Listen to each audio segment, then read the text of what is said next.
여러분 살면서 내가 정말 살아있길 잘했다. 이 순간이 내 생애의 최고의 순간이다. 그런 순간이 있었습니까? 지난 겨울 얼마 전에 동계올림픽이 있었죠. 한국 최초로 금메달 딴 그 선수 이름이 최가온이라고 하는데요. 이 경기를 저는 2번 정도 봤어요.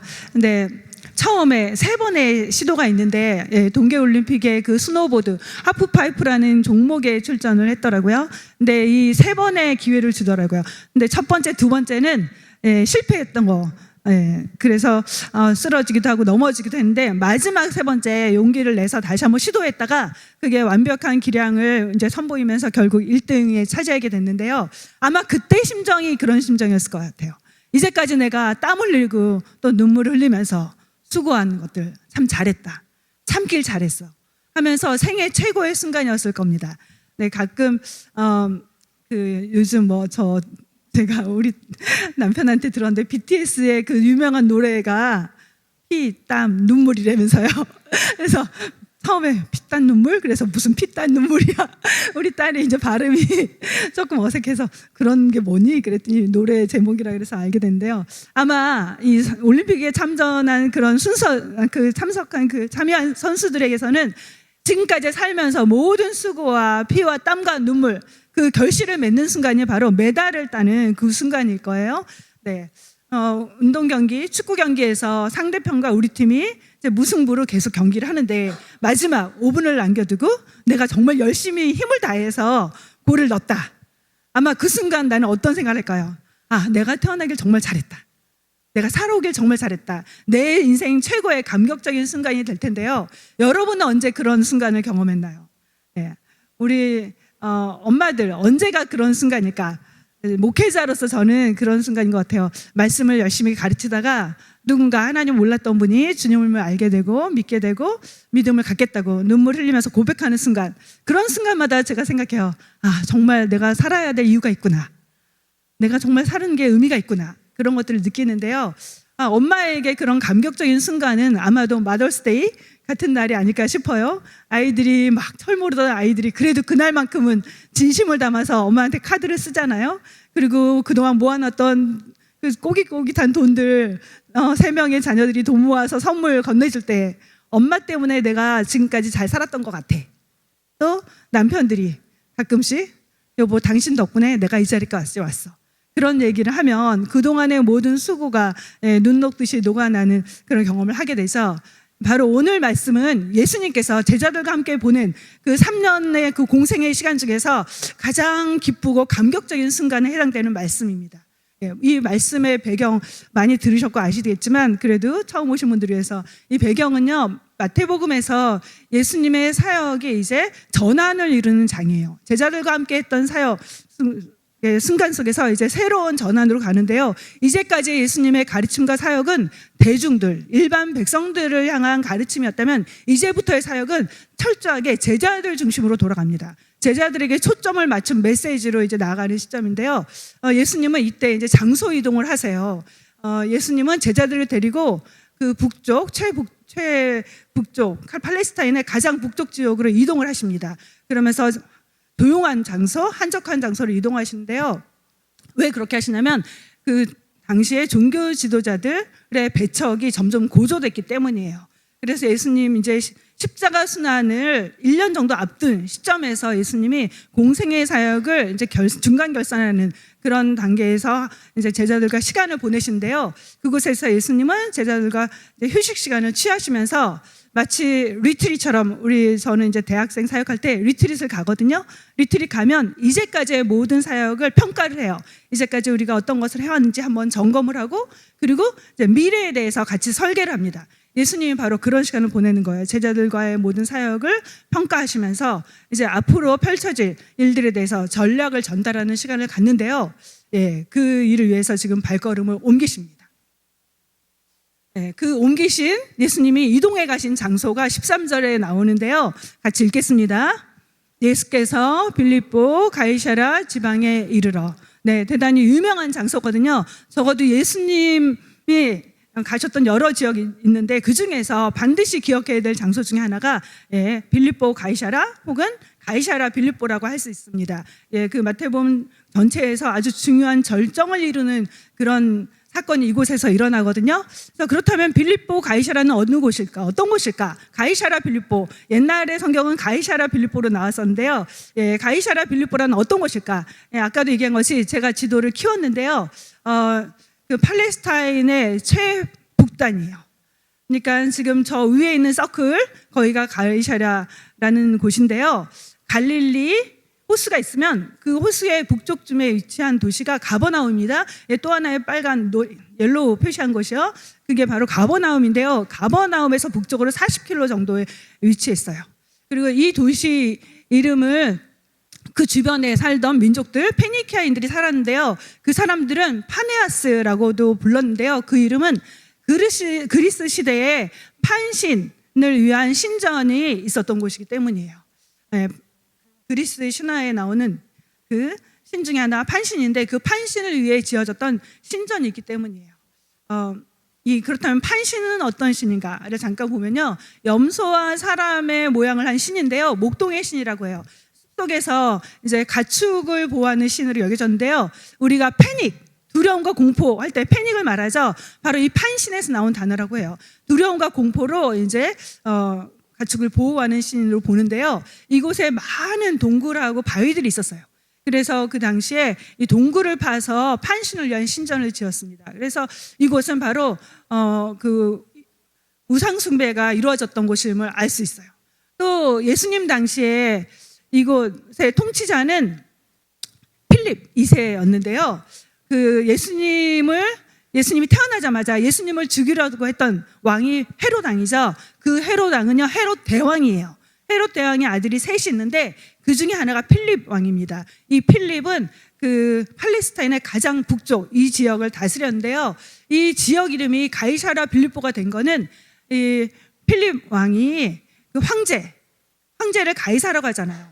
디베로 황제에게 이 도시를 바친다고 하는 의미에서 황제를 기념하기 위해서 이 도시를 바친다는 의미에서 그 도시 이름을 가이사라는 이름을 붙입니다. 그리고 자기 이름을 따서 가이사랴 빌립보라는 이름을 지었어요. 그러니까 이 지역은 바로 황제를 숭배하는 일이 이렇게 많이 자행됐고 그거를 격려했던 그런 도시인 것을 알 수 있죠. 또 이 도시의 세 번째 특징은 뭐냐면요. 제가 저 위쪽에 빨간색으로 표시했는데요. 그곳이 바로 헬몬산이에요. 제가 꼭 이스라엘 가면 가보고 싶은 곳. 가이사랴 빌립보, 헬몬산, 이쪽 북쪽 갈릴리 지역인데요. 가버나움 이런 쪽을 보통 성지순례에 가거든요. 바로 그 가장 북쪽의 산, 헐몬산인데 그곳에서부터 물이 흘러내리면서 그 요단강까지 계속 물이 흘러내려가거든요. 남쪽 지역까지. 그래서 그 물의 중요한 수원지가 바로 이 헐몬산인데요. 그 헐몬산에서 내려오는 물이 있어서 풍부한 물 자원을 가지고 농사를 잘 지었겠죠. 그래서 경제적으로 풍요로웠던 그런 도시입니다. 바로 이 황제 숭배가 일어나고 또 우상 숭배가 가득한 땅, 만연한 땅에서 또 풍요의 땅에서 예수님은 제자들 향해서 질문하세요. 그 질문은 크게 두 가지인데요. 첫 번째 질문은 뭘까요? 첫 번째 질문, 13절 말씀 다시 읽겠습니다. 예수께서 빌립보 가이사랴 지방에 이르러 제자들에게 물어 이르시되 사람들이 인자를 누구라 하느냐. 이 질문은 여기에서 인자란 단어는요, 예수님 자신을 가리키는 거예요. 구약적인 배경이 있는데요. 그래서 다 설명할 수가 없으니까 인자. 사람들이 나를 누구라고 하니? 이렇게 물어보시는 거죠. 그래서 일반 대중들, 일반 백성들이 예수님을 어떻게 이해하고 있는지, 어떻게 평가하고 있는지를 예수님이 물으시는 건데요. 그에 대한 제자들의 답변입니다. 14절 말씀입니다. 같이 읽겠습니다. 이르되 더러는 세례 요한, 더러는 엘리야, 어떤 이는 예레미야나 선지자 중에 하나라 하나이다. 예수님의 정체에 대해서 사람들이 어떤 반응을 보이는지 이제 제자들이 그 반응을, 사람들의 반응을 인용하면서 대답을 하고 있죠. 이 답변에는 사람들이 갖고 있는 예수님에 대한 오해, 착각, 의문들이 담겨져 있는데요.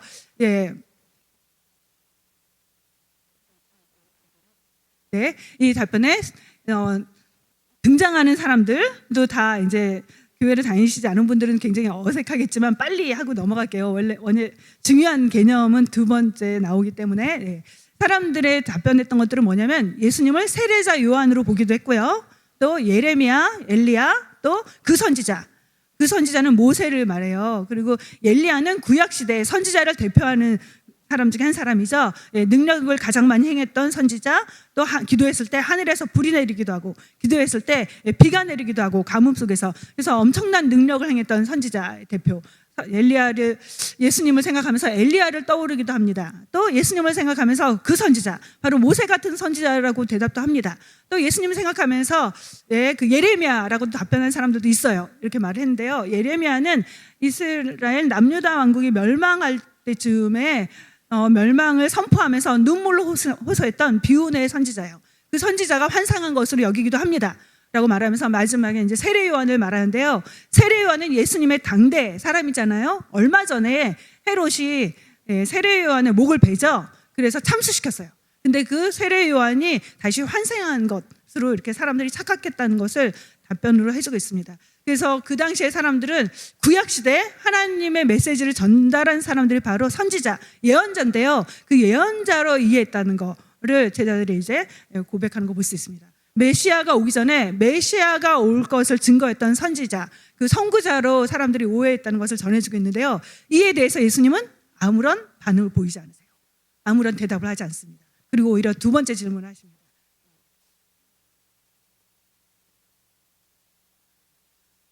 두 개로 가든가 하나로 가든가 오늘 이상하네. 예. 그 두 번째 질문이 바로 15절 말씀인데요. 같이 읽겠습니다. 너희는 나를 누구라 하느냐? 네. 예수님이 다른 코멘트 없이 두 번째 질문을 하시는 모습 속에서 우리에게 주는 중요한 단서가 있는데요. 예수님이 정말 알고 싶었던 답변은 사람들의 관심이 아니라는 거예요. 사람들이 예수님에 대해서 평가에 대해 예수님 별로 관심이 없다는 거예요. 예수님이 정말 알고 싶었다는 것은 두 번째 질문에 대한 답이라는 것을 보여주는데요. 첫 번째 질문은 마치 인터뷰나 면접 가면 처음에 가볍게 이름이 뭡니까? 뭐 그렇게 가볍게 질문을 하잖아요. 유도 질문 혹은 예비 질문 그런 것들을 하는데요. 바로 두 번째 질문을 위한 그런 그 준비하는 그런 질문이라고 볼 수 있어요. 정말 예수님이 알고 싶었던 두 번째 질문이 이제 나오는데요. 그게 정말 예수님이 궁금했던 거고 또 예수님의 관심사라는 것을 보여주는데요. 네, 다른 사람들처럼 선지자 중에 한 사람으로 이해하고 있는지 혹은 구경꾼의 시각에서 예수님을 이해하고 있는지 혹은 제자들이 2년 동안의 동거동락을 통해서 그 함께했던 시간들을 통해서 예수님의 정체를 제대로 깨닫고 있는지를 묻는 질문이에요. 만약 예수님이 지금 나에게 찾아오셔서 너는 나를 누구라고 믿느냐? 너는 나를 누구라고 고백할 수 있느냐? 너는 나를 누구라고 생각하느냐? 이렇게 묻는다면 여러분은 뭐라고 대답하시겠어요? 예수님이 이곳에 있는 한 사람 한 사람에게서 가장 관심 있는 질문이 바로 그겁니다. 여러분을 향해서 예수님이 지금 묻는다면 여러분은 뭐라고 답변을 하겠습니까? 예수님에 대해서 알지 못하는 분들은 이런 답변을 할 수 있죠. 처음 교회 나오신 분들은 예수님은 어떤 기독교라는 종교의 창시자 정도로 대답할 수 있을지도 몰라요. 또 많은 세상 사람들은 4대 성인 중에 하나로 보기도 하죠. 이렇게 어렸을 때 제가 읽었던 책들에 보면 예수, 종교의 창시자, 4대 성인 중 하나 이렇게 시작되더라고요. 그래서 제가 굉장히 불쾌했던 적이 있는데 저는 그때 주님을 믿었으니까. 근데 처음 교회 나오신 분들 아니면 예수님이 어떤 분인지 모르는 분들은 이런 정도로 이해할 거예요. 또 어떤 분들은 내가 기도하면 나를 도와주는 분, 그리고 성경에 훌륭한 가르침이 있지, 탁월한 윤리가 있어, 그런 가르침을 주는 분, 그런 정도로 이해하는 분들도 있을 거예요. 근데 예수님이 원하시는 수준은, 예수님에 대한 이해는 그런 수준이 아니에요. 예수님이 원하시는 답변은 그런 답변이 아닙니다. 예수님이 원하시는 대답을 바로 이 순간에 베드로가 하게 되는데요. 16절 말씀입니다. 같이 읽겠습니다. 베드로가 대답하여 이르되 주는 그리스도시요 살아계신 하나님의 아들이시니이다.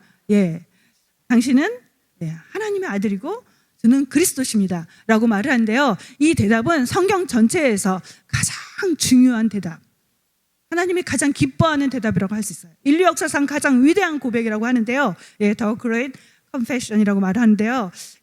베드로의 대답은 예수님이 지금까지 행하시는 사역에 대한 요약이라고 볼 수 있죠.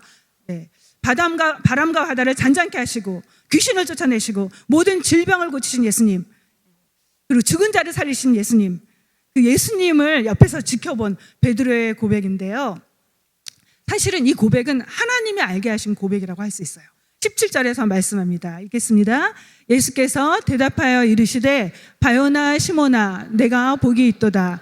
이를 내게 알게 한 이는 혈육이 아니요 하늘에 계신 내 아버지시니라.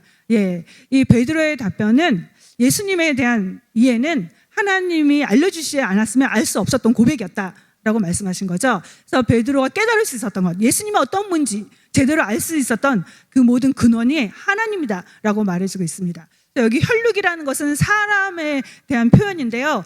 사람의 지식이나 사고로는 영적인 진리를 깨달을 수 없기 때문에 하나님께서 알려주신 것이다 라고 말씀해주고 있습니다. 우리가 예수님이 어떤 분인지를 제대로 알게 됐다면요, 그런 고백을 하게 됐다면 그건 분명히 하나님의 은혜라는 사실을 기억하시기 바랍니다. 인간 스스로, 타락한 인간 스스로의 지성으로는 하나님은 어떤 분인지 알 수 없고 예수님은 어떤 분인지 알 수 없기 때문에 하나님의 그 은혜가 있어서 이런 고백을 하겠다라고 예수님 가르쳐 주세요. 우리 모두는 예수님을 주로 고백한 자는요, 하나님의 은혜를 가진 자라는 그런 정체성을 가지고 살아갈 수 있길 바랍니다. 이 고백에 담긴 의미를 저희가 살펴보러 가는데요, 주는 그리스도십니다. 그리고 살아계신 하나님의 아들입니다 라고 고백을 했는데요, 이 주는 그리스도시다, 한국어로 주라고 했는데요, 사실은 당신은 You are the Messiah라는 고백이거든요. 그러니까 그리스도라는 의미, 단어는요, 교회 다니시는 분 정말 이거는 너무 기초니까 이건 헬라어예요. 그리고 이게 이제 히브리어 혹은 아람어로 바꾸면요, 번역하면 메시아라는 단어입니다. 그래서 메시아라는 뜻은요, 기름 부음을 받은 자라는 뜻이에요. 당시에 고대로부터 유대인들은 하나님이 택하신 세 가지 종류의 직분을 가진 사람에게 기름을 부어서 그들을 위임해서 세웠거든요. 왕, 제사장, 선지자라는 직분을 가진 자들에게 기름을 부어서 세웠어요. 하나님의 특별한 기름 부음을 받은 자다라는 말인데요, 예수님이, 이 땅에 오신 예수님이 하나님이시면서 특별히 참된 왕이시고, 그리고 이 세상에 백성을 대신해서 하나님 앞에 나가는 자, 그게 제사장이거든요. 백성들을 대신해서 백성들의 죄 문제를 해결하기 위해서 하나님 앞에 나가는 사람이 제사장인데요, 예수님이 인류의 죄를 십자가에서 다 담당하시면서 단 한 번에 영원하고도 완전한 제사를 드렸잖아요. 그래서 예수님이 진정한 제사장입니다. 예수님이 온 세상의 참된 통치자, 왕이십니다. 예수님만이 하나님의 뜻을 온전하게 전달해주는, 계시해주는 선지자입니다 라는 고백을 하는 거예요. 선지자는 하나님을 대신해서 하나님의 뜻을 전달하는 사람, 제사장은 백성을 대신해서 하나님 앞에 나가는 사람인데요, 그런 일들을 했던 하나님이 세우신 직분인데요, 바로 예수님이 이 땅에 오신 참된 왕이시고 참된 제사장이고 참된 선지자다라는 고백을 하는 거죠. 메시아가 성경 전체에서 다루고 있는 대단히 중요한 주제인데요, 하나님은 죄를 지은 인간 아담으로부터 끊임없이 구원자를 보내주시겠다고 약속하셨어요. 시대마다 다윗에게도 나타나셔서 메시아를 보내줄 것을 약속하셨고요, 아브라함에게도 약속하셨고요, 여러 시대를 거치면서 이사야 선지자가 가장 많이 메시아 예언을 했던 선지자 중에 하나인데요, 여자의 후손으로 메시아가 올 거다, 구원자가 올 거다라는 약속을 하셨는데 바로 당신이 그 구원자입니다라는 고백을 하는 거죠. 이 하나님의 약속과 예언과 소망이 담긴 그 메시아에 대한 실현이 예수님 안에서 이루어졌다는 고백을 하고 있는 겁니다. 엄청난 고백이죠. 예수님, 우리는 너무나 많이 들었지만 예수님이 메시아다라는 고백은요, 서서 하는 고백이 아니에요. 베드로가 이 고백을 했을 때 어떤 모습이었을까? 그려보면요, 베드로는 이 고백을 하면서 바로 무릎을 꿇었을 거예요. 바닥에 주저앉았을 겁니다. 이 고백은요, 사실 말로만 하는 게 아니라 예배와 같은 고백이었거든요. 당신만이 하나님이다, 그 다음에 나온 게 하나님이다라는 고백을 하잖아요. 하나님의 아들입니다 라는 고백을 하는데요, 하나님의 아들이라는 고백은요, 하나님이라는 거예요. 신적인 존재다, 신적인 속성과 신적인 본질을 가지신 신이다라는 고백이거든요. 곰곰이 생각해보면 개가 태어나게 한 개의 죄송하지만 새끼는 강아지잖아요. 개랑 같은 품격이죠. 사람에게서 태어난 아들은 사람이잖아요. 품격이, 격이.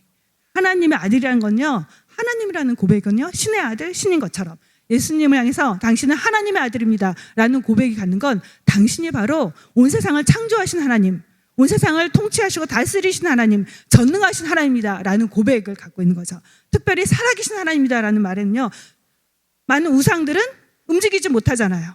우상들은 만들어놨지만 아무리 빌지만 움직이는 우상 본 적 있습니까? 사람들이 만든 우상들은 결코 움직이거나 말을 하거나 어떤 능력을 발휘하지 못해요. 그런데 하나님은 살아계신 분이다 라는 고백을 하죠. 역동적으로 쉬지 않고 일하신 하나님, 그 하나님에 대해서 고백하죠. 예수님을 구약의 그 하나님으로 고백하는 건데요. 여러분은 신앙생활의 첫 출발이 뭐라고 생각하세요? 믿음 생활의 첫 출발이 뭐라고 생각하십니까? 예수님이 누군지를 아는 게 아마 처음 여기 오신 신앙생활 시작하시는 분들 혹은 궁금증에 여러 가지 호기심에 오신 분들, 신앙생활 첫 시작은요 아마 예수님을 알아가는 거라고 할 수 있어요. 근데 예수님을 알게 되면요 자연스럽게 우리에게 변화가 일어난대요. 그 중에 하나가 뭐냐면 고백이에요. 예수님에 대한 고백을 하게 됩니다. 예수님이 나의 믿음의 대상이라는 고백을 하게 돼요. 믿음을 갖게 되면 나타나는 변화, 하나님을 아버지라고 부를 수 있게 되고요. 또 예수님을 향한 고백이 생기는데요. 이 고백은 어떤 것과 같을까? 이 고백은요 사랑하는 연인들 처음부터 사랑하지 않잖아요. 젊은 남녀가 만나면 서로를 알아가게 되죠. 알아가면서 신뢰가 쌓이고 점점 좋아지고 그리고 점점 이 사람에 대한 애정이 싹 트면 어느 순간 하게 되는 고백이 있어요. 그게 뭐죠? 여러분 결혼할 때 다 그런 고백 받아보셨죠? 어떤 고백을 받아보셨나요? 어떤 프로포즈를 받아보셨나요? 나름대로 다 아주 나름의 감동을 받은 그런 고백이 있을 텐데요. 남녀가 알아가면서 서로 감정이 생기고 또 신뢰가 생기면서 나오는 고백, 그런 사랑 고백과 같은 거라고 할 수 있어요.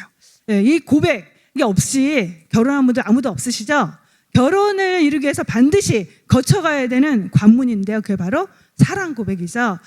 고백 없는 결혼은 불가능해요. 그래서 저희 딸도 남자애가 엄청 사랑을 하고 좋아하니까 다 알잖아요. 마음과 눈빛이 주고받으면서. 그래서 이제 결혼을 하기로 말은 했는데 기다리는 거예요. 결혼 준비를 하려면 고백을 받아야지만 할 수 있으니까, 프로포즈를 받아야만 할 수 있으니까 그 날짜를 계속 기다리는 거예요. 대체 언제 할지 모르겠어 엄마. 너무 늦어. 너무 뭐든지 좀 저희 사위가 느리거든요. 너무 신중하고 순서를 절차를 지켜야 돼서 계속 저희 딸이 기다리는 거예요. 올해 안에 할 줄 알았는데 올해 반지 맞추느라 날짜 지나갔어 이러면서. 결혼을 하기 위해서 반드시 거쳐야 되는 과정 뭐죠? 프로포즈, 사랑 고백이죠. 고백 없는 결혼은 불가능하기 때문이에요. 그런 고백이 있으면 그 다음부터 특별한 관계로 들어가게 되죠. 연인 관계로 들어가는 전환점이 바로 사랑의 고백인데요. 예수님에 대한 믿음의 고백이 바로 그런 것과 같아요. 그래서 남녀가 나누는 사랑 고백은 이제 어떤 의미를 갖냐면요, 이제 나는 다른 모든 여자를 볼 때 여자로 보지 않겠습니다. 오직 나의 사랑의 대상은 당신뿐입니다 라는 그런 선택을 담는 고백인데요. 예수님에 대한 고백이 바로 그런 거라는 거예요. 이 세상에 내가 섬겨야 될 분은 당신 한 분밖에 없습니다. 내가 따라야 될 분, 내가 예배해야 될 분, 주님밖에 없습니다 라는 고백이죠. 예수님과 함께하는 신앙 여정에서 이 고백은 너무나 중요하고요. 그 신앙, 주님과 함께 가는 여정에서 예수님에 대한 고백이 출발점이라고 할 수 있는데요. 그런 예수님에 대한 고백이 바로 신앙의 기초를 이루고요. 모든 것의 파운데이션을 이루고 또 그 고백 속에서 우리 믿음이 성장하고 확고해지기 때문이에요. 그렇다면 예수님 믿습니다 하는 모두 다 천국 갈 수 있을까? 그런 고백만 한다고 정말 하나님이 기뻐하실까? 가끔 성경에 보면 나더러 주여 주여 하는 자마다 다 천국에 들어가지 않는다는 그런 말이 있죠. 말만 고백한다고 그 고백을 통해서 우리가 다 구원을 받을 수 있을까? 이 고백은 진실한 고백이어야 된다는 걸 말해주고 있죠. 진실한 고백은 마음을 담은 고백, 마음을 다한 고백이고요. 또 하나는 인격적인 관계 속에서 이루어지는 고백을 말해요. 인격적인 관계, 인격성의 핵심이 뭐죠? 지식과 감정과 의지를 말하잖아요. 지식과 감정의 의지를 포함한 고백을 말하는 거죠. 우리의 의지를 다해서 고백한 대로 살아가는 것, 고백한 대로 그 삶을 날마다 순간순간 행하는 것, 그게 바로 진실한 고백이라고 할 수 있죠. 진실함의 시금석, 진정성 있는 고백인 것을 입증해 주는 게 뭐냐면 바로 행동이고 삶이라는 거예요. 삶과 고백이 만약에 별개로 분리된다면 그건 진실한 고백이라고 할 수 없겠죠. 그 말은 했는데 행동이 따라오지 않으면 위선자, 가식, 이중인격 이런 말을 붙이잖아요. 대단히 무서운 말을 붙이죠. 그래서 삶이 동반된 고백만이 참된 고백이라고 우리가 알고 있는데요. 결국 하나님이 원하시는 고백은 고백 따라 사는 삶, 고백을 담고 사는 삶, 내 삶 속에서 그 고백대로 한 걸음 한 걸음 옮기고 고백에 따라서 내가 시간을 사용하고 고백대로 내가 물질을 사용하고 고백에 따라서 내 삶을 맡기는 거, 그걸 말한다는 걸 보여줍니다. 그래서 고백은 성도의 정체성과 굉장히 중요한, 관련된 중요한 개념인데요, 절대로 가벼운 게 아니에요. 왜냐하면 기독교 역사를 보면요, 초기 교회 성도들은 이 고백에 생명을 걸었기 때문이에요. 목숨을 걸고 이 고백을 했습니다. 베드로도 마지막에 거꾸로 십자가에 매달려 죽었죠. 그리고 많은 성도들이 이 고백을 하면서 불에 타서 화형을 당하기도 했고요, 사자밥이 됐습니다. 그러면서도 이 고백을 포기하지 않았어요. 우리가 기독교의 상징으로 이 물고기를 쓰죠. 이 고백의 첫 글자를 딴 게 바로 물고기라는 단어였기 때문이에요. 주는 그리스도시요, 살아계신 하나님의 아들입니다. 이니셜로 따면 익투스, 물고기란 단어였거든요. 그래서 이 성도들은 박해 속에서 만날 때마다 서로에게 성도인 것을 확인하는 그런 말로 할 수 없는 그런 고백을 담아서 서로 나눴던 게 뭐냐면 물고기 그림이었어요. 물고기 그림을 보면 예수가 나의 구원자입니다, 예수만이 나의 주인입니다 라는 고백을 하면서 서로를 확인했거든요. 그래서 오늘도 우리가 사용하는 건요, 이 고백을 담았기 때문인데요, 지금도 이슬람권이나 정말 선교지에서도 여전히 이 고백 때문에 많은 사람들이 감옥에 갇히기도 하고 고문을 당합니다. 초기 교회 성도들은 목숨을 걸고 이 고백을 지켰는데요, 때로는 성도들에게 이제 그 처형을 하기 전에, 순교를 시키기 전에 황제가 물어봐요. 앞에 세워서 마지막 너에게 기회를 준다. 너 지금 황제를 너의 신으로 고백하고 예수가 나의 신이 아니다, 예수가 하나님이 아니다 라는 그런 고백만 한다면 내가 너를 풀어주겠다, 이런 마지막에 회유책을 쓰기도 합니다. 그런데 성도들은 끝까지 이 고백을 지켰어요. 왜 그랬을까? 목숨을 바꿀 만큼 그렇게 그 고백이 귀중한 고백이었을까? 왜 그랬는지 로마서 말씀을 통해 우리가 보기 원하는데요, 같이 읽겠습니다. 내가 만일 내 입으로 예수를 주라 시인하고 또 하나님께서 그를 죽은 자 가운데서 살리신 것을 내 마음에 믿으면 구원을 얻으리니 사람이 마음으로 믿어 의에 이르고 입으로 시인하여 구원에 이르느니라. 구원은요, 각 개인이 예수님을 향해서 인격적인 믿음, 또 믿음에 바탕한 고백을 할 때 얻게 되는 하나님의 선물이기 때문이에요. 하나님은 구원을 선물로 주십니다. 우리의 노력, 우리가 말로 했다고 해서 주시는 건 아니에요. 그러나 우리의 믿음과 그 믿음을 담은 고백을 통해서 하나님의 구원의 선물을 주세요. 조건은 아니지만 그 구원의 수단, 통로가 되는 거죠. 하나님은 신앙 고백한 자들에게 구원에 이르게 하시고요, 하나님의 자녀가 되게 하시고요, 영생의 복을 주시기 때문입니다. 그래서 이 고백은 신앙생활에서 너무나 중요한 의미를 갖고 있고요. 또 이 신앙 고백이 필요한 이유 두 번째는요, 예수님과 내가 하나 되는 비결, 하나됨과 또 연합을 누릴 수 있는 비결이 바로 이 고백을 통해서 오기 때문이에요. 우리가 신앙생활하면서 주님과 하나 되기 원합니다. 주님과 더 가까워지기 원합니다. 주님과 함께 걸어가기 원합니다. 동행하는 그런 삶을 간절히 소망하고 열망하죠. 그 비결은 바로 주님을 향한 고백 속에서 이루어진다는 거예요. 같이 요한일서 말씀 읽겠습니다. 누구든지 예수를 하나님의 아들이라 시인하면 하나님이 그의 안에 거하시고 그도 하나님 안에 거하느니라. 우리 신앙생활에서 주님과 하나 될 수 있는 비결은 바로 이 믿음의 고백 속에서 이루어진다는 것을 보여주고 있죠. 만약 사랑의 고백이 없는 남녀는 어떻게 될까? 사랑의 고백을 하지 않는 남녀라면 결국은 헤어지게 돼 있어요. 그리고 각자의 길을 가겠죠. 하나 될 수 없습니다. 우리의 신앙생활에서도 주님과 함께 걸어가기 원하고 주님과 함께 연합하기 원하고 주님과 함께 사는 삶, 그 삶을 열망한다면 우리는 이런 믿음의 고백을 해야 되는 거죠. 신앙 고백의 중요성. 이 믿음의 고백은요, 신앙생활에서 대단히 중요한 사안인데요. 과거에 가전제품 광고 문구에 이런 게 있죠. 순간의 선택이 10년을 좌우한다. 너무 오래됐지만 정말 이렇게 인상적인 문구였는데요. 순간의 선택이 10년을 좌우한다. 여러분 젊은 날의 선택이 남편을 좌우했죠. 여러분의 젊은 날의 선택을 위해서 남편과 평생 살게 됐는데요. 우리의 이 신앙 고백은요, 10년을 좌우한 것 그 이상입니다. 이 땅에 사는 남은 인생 동안 사는 30년, 40년 남편의 그 순간에 선택해서 순간에 결정해서 몇 년 동안의 결정을 통해서 나의 남은 인생에 영향을 준 남편을 선택하는 거 굉장히 중요한데요. 믿음의 고백은요, 이 땅에서만이 아니라 영원하도록 우리의 미래를 결정하기 때문에 중요하다는 거예요. 영원토록 우리가 거할 곳, 천국과 지옥을 가르는 고백이 바로 이 고백이라는 거죠. 기독교에서 우리가 교회에서 하는 의식, 중요한 의식, 가톨릭은 7가지를 하는데요. 교회는 2가지를 해요. 하나는 성찬식이고 또 하나는 세례식이죠. 세례식, 세례 받을 때 중요한 마지막 과정은 이제 머리에다가 물을 뿌리거나 혹은 몸이, 침례교에서는 그 물에 들어갔다가 나오는 일을 하는데요. 우리는 간단하게 하지만 이 과정에서 우리는 물에 들어가는 거 못지않게 중요한 절차가 있는 걸 기억하셔야 돼요. 뭘까요? 네, 우리 많이 웃기도 하고 가볍게 하기도 하지만 앞에 쭉 나오잖아요. 나와서 뭐 하죠? 손을 들고 대답하라고 하잖아요. 믿음에 대한 고백인 거예요. 당신은 예수님을 구원자로 고백하고 있습니까? 아이들 아무렇지 않게 막 어리둥절하다가 한국말 영어 잘 못 알아서 손 듣지만 사실은요, 이 고백은 목숨을 건 고백과 같은 의미를 담고 있어요. 예수님에 대한 신앙 고백이 없을 때 세례를 받을 수가 없거든요. 신앙 고백, 예수님은 나의 구원자고 예수님만이 내가 섬겨야 될 참된 구원자입니다 라는 고백을 하는 거거든요.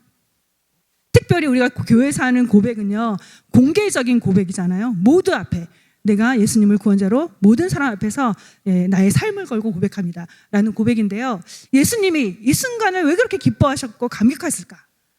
황제를 신으로 여기고 섬기는 그 도시에서, 물질을, 풍요의 신을 따라가는 많은 사람들 속에서, 우상을 신인 것처럼 생각하며 섬기는 그 도시에서 예수님만이 참 신이라고 무릎 꿇고 고백했던 그 고백이었기 때문에 예수님은 감동하신 거죠.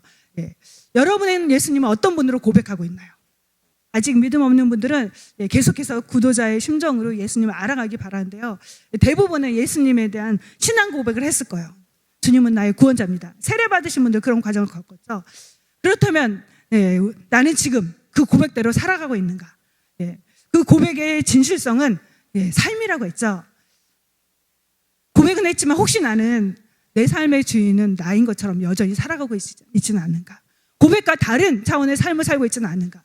만약에 여러분이 나에게 사랑 고백했는데 그럼에도 불구하고 다른 여자를 사랑한다면 시어머님 말고는 용서할 수 없죠. 내 자식 말고는 절대로 용서할 수 없죠. 나를 사랑한다고 했으면서 다른 여자를 사랑한다면 정말 절대로 용납할 수 없는 일이죠. 그런데 우리는 하나님 안에서 하나님을 사랑합니다. 예수님을 사랑합니다. 예수님만이 내가 섬겨야 될 분입니다 라고 고백하면서도 우리는 때때로 예수님 외에 다른 것을 나의 주인처럼, 나의 왕인 것처럼, 나의 구원자처럼 그렇게 따라갈 때가 너무나 많죠. 정말 진실로 사랑한다면 우리가 가지고 있는 것을 아까워하지 않을 거예요. 인색하지 않을 거예요. 시간 드리는 거 1시간, 2시간, 3시간 드리는 거 절대로 인색하지 않을 거예요. 나의 모든 시간을 드리고도 더 드리고 싶은 마음이 있을 거예요. 나에게 주신 물질 드리는 거 아깝지 않을 거예요. 우리의 삶 속에서 나의 고백이 진실되게, 고백에 따라서 나의 삶을 드리는 그런 삶을 우리가 살기를 하나님 원하십니다. 고백에 일치한 삶, 하나님이 원하시는, 기대하시는 삶이라고 할 수 있습니다. 이제 예수님은 신앙 고백을 통해서 베드로의 그 신앙 고백 속에서 이제 이루실 놀라운 일들을 말씀해 주시는데요, 이 모든 역사 속에서, 시간 속에서 하나님의 품에 갖고 있던 하나님의 계획, 예수님 가슴에 품고 있던 꿈에 대해서 말씀해 주시는 거예요. 18절 말씀입니다. 읽겠습니다. 또 내가 내게 이르노니 너는 베드로라. 내가 이 반석 위에 내 교회를 세우리니 음부의 권세가 이기지 못하리라. 신약 성경에서 최초로 교회라는 단어가 나오는 곳이에요. 그래서 이 구절 16장 이 말씀은 너무나 중요한 신학적으로 그런 구절인데요. 예수님을 기쁘게 하는, 예수님이 어떤 분인지 고백한 그 베드로의 고백을 듣고 너무 기쁘셔서 기쁨 가운데, 열정 가운데 예수님이 이제 예수님의 꿈을 펼쳐 보이세요. 내 교회를 말씀하시는데요. 과거 구약 시대는 이스라엘 민족 중심으로 하나님의 구원의 역사를 펼쳐왔다면 이제부터는 신약 시대 이후로는 교회를 중심으로 하는 하나님의 구원의 역사가 펼쳐져 나갈 것을 말씀해 주시는 장면이라고 볼 수 있어요. 특별히 예수님은 베드로에게 말씀하셨죠. 이 순간 제자들과 함께 하면서 베드로와 특별히 대화를 많이 하셨는데요, 예수님 18절에서 너는 베드로야, 내가 이 반석 위에 교회를 세울 거야 이렇게 말씀하신데요, 이 말씀 때문에 교회 역사가 굉장히 아주 혼돈스럽게 가는데요, 가톨릭은 이 구절을 반석 위에 교회를 세운다, 베드로 위에 세운다, 그래서 베드로를 이은 모든 교황들이 교회의 기초가 된다고 보고 있고요, 기독교는 그렇게 해석하지 않습니다. 이 고백이 담고 있는 의미를 오늘 저희가 좀 보기 원하는데요. 예수님이 너는 베드로야. 이 말도 반석 위에 세운다 했을 때 여기는 언어 유희가 있어요. 언어 유희가 있는데요. 앞에 나온 베드로라는 단어는 페트로스라는 이 바위라는 의미를 가지고 있는데요. 아주 바위 하나의 바위 한 조각을 의미한다면 뒤에 나온 반석의 의미는요. 페트라. 그래서 그 안반, 채석장. 그래서 그 아주 커다란 그 기초가 되는 우리 집을 지을 때 안반 같은 커다란 바위를 말한다고 할 수 있겠죠. 그래서 이 둘 사이에 사이가 있는데 가톨릭 이걸 하나로 봐요. 그런데 우리는 기독교는 그렇게 보지 않습니다. 왜냐하면 이 성이 달라요. 여성이고 하나는 남성이고 그리고 하나는 단수고 하나는 복수의 개념이 있거든요. 그래서 예수님이 여기서 말씀하신 건 뭐냐면 교회를 한 개인 위에 세운다는 게 아니라 한 개인의 고백이 아니라 성도들 한 사람 한 사람의 믿음의 고백 위에 교회를 세운다는 의미로 볼 수 있습니다. 그래서 여기서 교회의 본질을 말해주는데요. 교회라는 곳은 어떤 곳인가? 교회는 건물이 아닙니다. 교회는 사람들의 숫자가 많아서 교회가 잘 되는 거 그렇게 볼 수 없다는 거예요. 교회는 프로그램도 아니에요. 교회의 본질은 바로 성도들의 고백 위에서 세워진 것이 교회다는 것을 보여주고 있습니다. 믿음에 대한 고백을 가진 자들의 모임, 그 공동체가 교회의 힘을 보여주는 말씀이죠. 교회는 본질적으로 예수님을 구주로 고백하는 사람들의 공동체의 힘을 알려주는 말씀이고요. 또 두 번째, 교회의 본질에 대해서 알려주는 중요한 말씀이 18절 다시 나오는데요. 같이 읽겠습니다. 내가 이 반석 위에 내 교회를 세우리니. 기억하십시오. 교회의 주인은 어느 누구도 될 수 없다는 거. 목사님, 교회 주인 아닙니다. 장로님, 아닙니다. 교회를 구성하는 교회 구성원은 맞아요. 그러나 교회의 주인은 본질적으로 예수님이라는 걸 보여주죠. 예수님 말씀하세요. 교회는 내 교회다. 예수님이 교회의 주인인 것을 보여주죠. 우리가 보통 교회를 설명하는 비유로 가장 많이 드는 게 몸의 비유죠. 몸. 그러면서 그 몸에서 성도들은 몸의 한 부분을 이룬다면 예수님은 교회의 머리라고 말씀하세요. 뭐죠? 교회의 모든 권한, 주권이 예수님께 있다는 거죠. 우리 몸은 머리를 중심으로 해서 움직이고 이동하고 생각하잖아요. 그런 것처럼 교회의 모든 결정권이 예수님께 있다는 것을 보여주는데요. 그래서 교회란 것은 본질적으로 예수님이 주신 말씀 따라 움직이는 게 교회인 것을 알려줍니다. 그래서 그 다음에 주시는 말씀은요, 교회에 주신 축복이에요. 교회에 주신 약속이라고 할 수 있는데요. 이제 예수님이 장차 하늘로 올라가시면 제자들만 남겨질 거 아니에요? 그 제자들이 교회의 리더로서 어떻게 그 역할을 감당해야 될지 그 준비시키는 말씀을 주시는데요. 18절 말씀입니다. 같이 읽겠습니다. 내가 이 반석 위에 내 교회를 세우리니 음부의 권세가 이기지 못하리라. 뭐죠? 교회에는 예수님의 특별한 보호하심이 있다라는 거예요. 교회는 특별한 권세가 주어진 공동체라는 거예요. 권세, 파워와 오토리티를 말하거든요. 교회라는 곳은 가장 약한 것 같지만 하나님의 능력과 하나님의 권세가 있는 곳, 그것이 바로 교회의 힘을 말해주는데요. 교회에는 특별한 권세, 주신 특별한 권세가 첫 번째 나온 게 음부의 권세가 이기지 못한다. 여기서 말하는 음부의 권세는요, 죽음의 권세를 말해요. 죽음도 교회를 흔들 수 없다. 죽음도 교회를 무너뜨릴 수 없다라는 거죠. 음부의 권세보다, 죽음의 권세보다 교회는 훨씬 더 강력한 파워와 막강한 힘이 있다. 그래서 심지어 사단도 교회를 무너뜨릴 수도 없다. 교회를 가둘 수 없다라고 말해주는 건데요. 십자가에서 모든 죄와 사망, 어둠을 이기시고 승리하신 예수님, 죽음을 이기신 예수님이 교회를 지키시고 보호하시기 때문에 결국 교회는 승리가 있다고 하시는 그런 선언과도 같습니다. 승리가 보장된 축복이고 그런 약속인데요. 그런데 언제나 축복에는, 특권에는 책임이 있죠. 특권에는 언제나 사명이 따라옵니다. 이 사명, 교회는 특권을 받은 공동체지만 그 특권을 누리고 끝나면 안 된다는 거예요. 그 특권을 주신 목적, 이 축복을 주신 목적인데요. 그게 뭘까? 죽음을 이기는 권세를 가진, 그런 사명을 가진 그 공동체, 교회가 감당해야 될 일은 뭘까? 하나님께서 우리에게 원하시는 뭘까? 예수님을 아는 자들, 교회를 구성하는 우리 모두에게 주신 하나님이 정말 원하시는 뭘까? 주님의 진리를 아는 자들, 하나님의 은혜로 진리를 깨달은 자들, 그들에게 원하시는 사명, 직무가 있는데요. 뭘까요? 많이 몇 사람이 좋은 것 같아서 오늘 조금 딱딱한데요. 교회론이 나와서 제가 그냥 말을 안 해드릴 수가 없을 것 같아서 그렇게 했는데요. 우리에게 주시는 사명은 뭘까?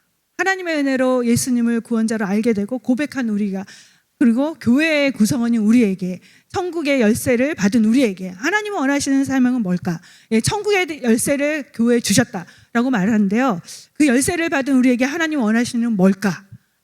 제가 얼마 전에 본 아주 짧은 영화가 너무나 인상적이고 감동적이었습니다.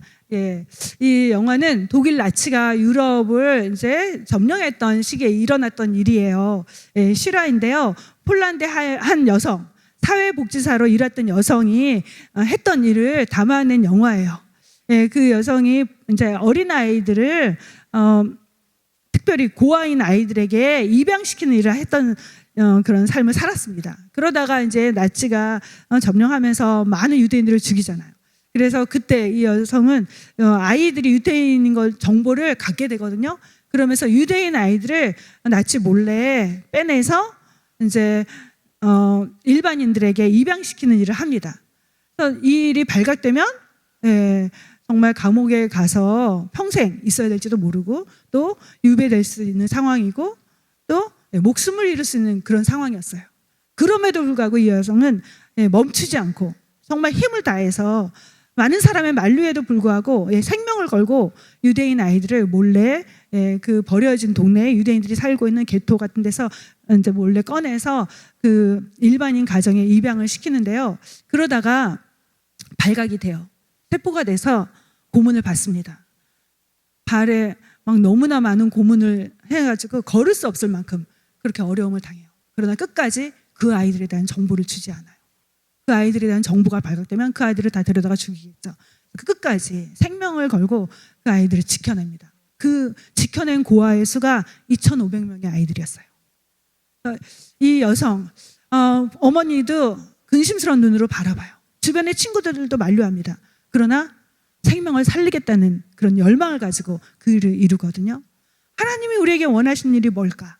여러분, 예수님이 어떤 분인지 알게 된 우리에게, 예수님에 대한 믿음의 고백을 가진 우리에게, 그리고 주님의 공동체, 교회 안에서 보호하심의 약속을 받은 우리에게 천국의 열쇠 같은 그런 축복을 교회 공동체에게 허락하시고 우리에게 허락하시고 우리에게 하나님이 원하시는 일이 뭘까요?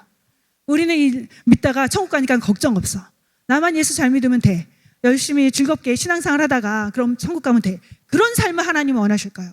하나님 우리에게 허락하신 그 축복의 이유는 무엇일까? 생명을 살리는 거죠. 우리에게 허락하신 그 축복을 통해서 천국의 문을 활짝 열고 어둠 가운데 있는 자들을 주께로 인도하는 겁니다.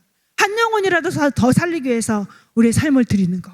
그게 구원받은 자, 주님이 어떤 분인지 알게 된 자에게 원하시는 삶이에요. 구원받은 자가 감당해야 될 사명의 몫입니다. 나는 지금 어떻게 살고 있는가? 우리가 돌아볼 수 있길 바라는데요. 릭 워렌 목사님, 목적이 이끄는 삶의 저자이신 릭 워렌 목사님이 쓴 책의 마지막 챕터에 나오는 이야기가 있는데요. 목사님의 아버님이 돌아가셨을 때 마지막 남긴 유언이 있다고 합니다. 아주 짤막한 두 단어인데요. 아버님은 누워서 말도 잘할 수 없고 그리고 잘 보이지도 않지만 희미하게 아들 앞에서 온 힘을 다해서 그 아버지가 남긴, 아버님이 목사님인데요, 손을 들면서 가리켰던 거. 한 사람 더, 한 사람 더. 숨가쁜 그 순간에 했던 마지막 유언은 한 사람 더. 하나님께로 인도하라는 그런 유언을 남겼다고 합니다. 여러분은 지금 주님을 향해서 어떠한 고백을 하면서 또 주님 맡겨진 사명을 향해서 어떻게 순종하며 살고 있습니까? 주님이 원하시는 삶, 하나님의 구원의 은총을 받은 자로서 예수님이 어떠한 분인지 알게 됐다면 이제 우리를 향해서 주님은 원하세요. 그 믿음의 고백을 우리의 이웃과 우리의 가족들이 할 수 있도록 주님께로 인도하는 삶, 그것이 우리에게 맡겨주신 사명입니다. 우리 같이 기도하도록 하겠습니다.